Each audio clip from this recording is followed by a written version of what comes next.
The NBA should be terrified because the San Antonio Spurs just paired the greatest prospect in NBA history with a future star. If Victor Wembanyama wasn't scary enough, look who the Spurs just drafted. Harper going to Clowney, the fake, and the turnaround is good! In his first home game of the season, Dylan Harper just went off for 20 points and 8 assists on 73% from the field to go along with 0 turnovers. And we're only 3 games into the season, but so far Harper is averaging nearly 16, 5, and 5 a game, which by the way would be numbers worthy of 6th Man of the Year consideration. And it looks more possible when you watch him play, because this is not a regular rookie at all. Just watch Harper here getting pressed by another rookie. Watch him change his speed before then attacking, Euro-stepping inside, and with the help coming over,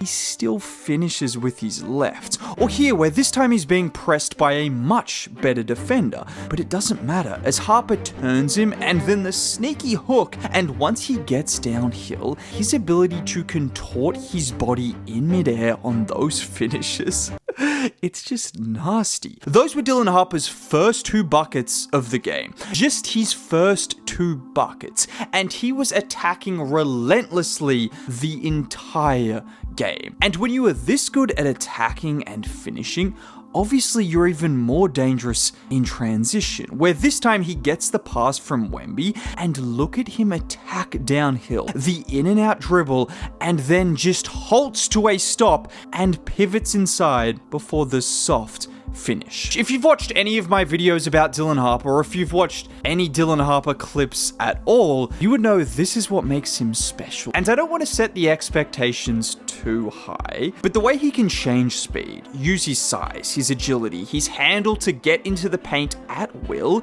it reminds me of a guy that won MVP last season, particularly that guy during his rookie year. Because similar to Shea, these guys might not be Russell Westbrook or De'Aaron Fox or Ja Morant type of athletes, but their body control and size just makes them almost impossible to keep away from the paint. And I can say this because we saw it in college, we saw it in Summer League, we saw it in preseason, and we're seeing it every game of the NBA season so far. I mean, just look at him here against Max Christie. He crosses him once, drives, goes behind the back, and look at the hop step before then the right-handed finish at speed. And just to emphasize the footwork part, I haven't even shown you my favorite Dylan Harper clip from the start of the season. Look at him get the screen from Cornette. He slows down, you probably think he's caught, but oh no, he pivots and then steps through and finishes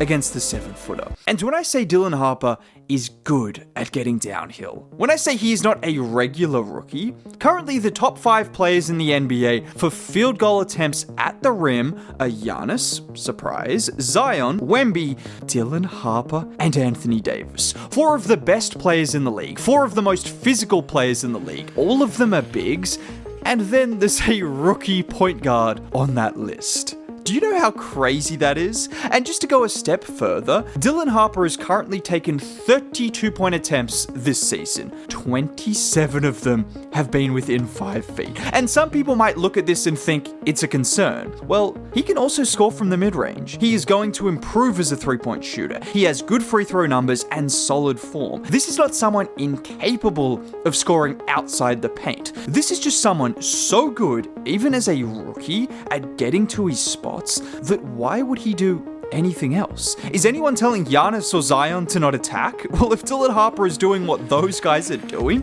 keep attacking. And the other advantage of getting into the paint and getting past your first defender every single time is this opens up the floor to be a playmaker, which we saw in particular against the Nets, with him recording 8 assists and 0 turnovers. Just like here with him driving past Demon, drawing the defense, and finding Champagny in the corner for the 3. Or this time getting the handoff from Wemby, and again, it's that change of speed, forcing AD to help over, and once he does this, he finds Wemby for the drop-off. Or this time, which I think we're going to see a lot more of during the season, where it's Cornette setting the screen, and watch the in and out, and it's just that pause right there from Harper to to fully draw Zion away before finding Cornet on the roll. And just a side note, a really important part of being a successful backup point guard is having an equally as good backup center. And through 3 games, I don't think there's been a better combination off the bench. And we can talk about Wemby's improvement or Castle or Vassell, but the Spurs are not 3-0 if not for these 2 additions, who have both had positive plus minuses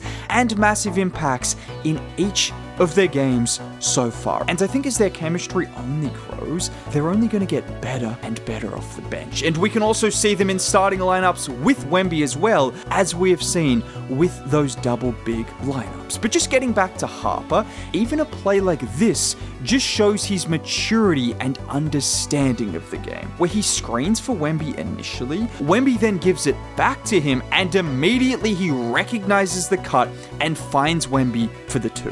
This is what is scary about Dylan Harper on the Spurs. He has all of the tools to be a guy that can average 25 and 7 a game, but he's also got the traits that the Spurs love to have, with the unselfishness, the maturity, the quick decision making. Just his awareness as a playmaker is already so great. Like here again, where Wemby gives him the ball, and pause here.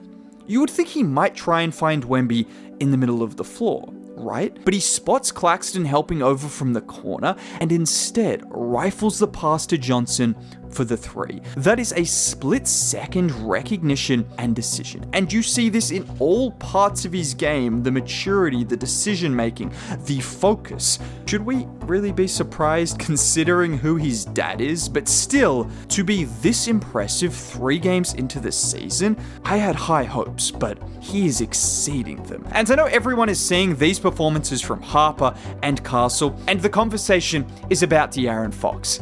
Can we just let it unfold? The Spurs are 3-0, De'Aaron Fox is still a very good player, and the Spurs are in a perfect position. Worst case scenario, oh, you have to trade De'Aaron Fox for more assets? Oh, or De'Aaron Fox comes back and is the best version of himself, which is an all-NBA player, and Dylan Harper is already showing that he can be a great 6th man as well, so you won't have to worry about that. There is not a bad situation for the Spurs right now. They are spoiled for choice, and Dylan Harper being this good already, I don't see him averaging less than 12 points a game, even off the bench. Not to mention the playmaking. I mean, now he sounds very familiar to another left-handed 6th man that played in San Antonio. The Spurs have their Tim Duncan, maybe they also have their Manu Ginobili. I'm not going to set those expectations, but all I know is this guy is special. And if you want to hear me continue to talk about the Spurs and Harper and Wemby, subscribe to the channel for more content like this. Liking the video would be cool. Most importantly, have a great day.